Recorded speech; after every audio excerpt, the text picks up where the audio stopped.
Des millions d'euros en espèces saisies, une vingtaine de personnes interpellées, une élue parisienne mise en examen et pressée de démissionner. Le démantèlement d'un réseau franco-suisse de blanchiment d'argent lié à un trafic de drogue se présente ce soir comme une énorme affaire. Philippe Castel. Sur cette table, plus d'1 million d'euros. 6 lingots d'or. C'est la plus grosse saisie financière issue d'un trafic de drogue. Une partie de cet argent, 375 000 euros exactement, a été retrouvée dans des coffres et sur des comptes au nom de Florence Lamblin. Elle est l'adjointe au maire du 13e arrondissement de Paris. Cet élu d'Europe Écologie Les Verts vient d'être mise en examen pour blanchiment d'argent en liaison avec un trafic de drogue. Vous avez les trafiquants de stupes, le pivot central qui récupère l'argent et qui le donne à des clients qui ont besoin de cash, etc.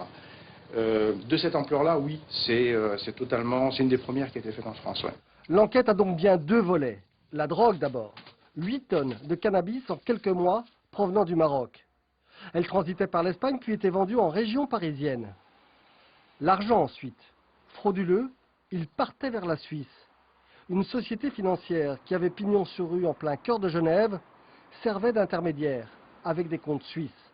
L'un de ces comptes appartenait à Florence Lamblin, mais son avocat clame aujourd'hui l'innocence de sa cliente. Elle a un compte en Suisse qui n'est pas d'ailleurs complètement un compte qui lui appartient, puisque c'était un compte de sa famille, qui par le biais des successions lui a été dévolu. Et c'était un compte où il y avait un héritage qui, je crois, remontait à 1920.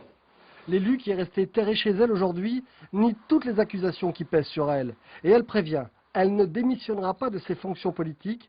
Ses amis d'Europe Écologie Les Verts se veulent prudents. Était-elle réellement dans le réseau? A-t-elle été manipulée? S'est-on servi de son nom? Je n'en sais rien. Mais moi, je préfère avoir des éléments fiables avant de porter un jugement. Au total, les enquêteurs ont procédé à 20 interpellations, en Suisse et en France, dont 8 personnes surnommées les cols blancs. Un ingénieur, un marchand d'art, un médecin, tous accusés comme l'élu du 13e de blanchiment d'argent. Dès l'annonce de la mise en examen de l'élu écologiste, le maire de Paris, Bertrand Delanoë, a réagi avec fermeté. Écoutez.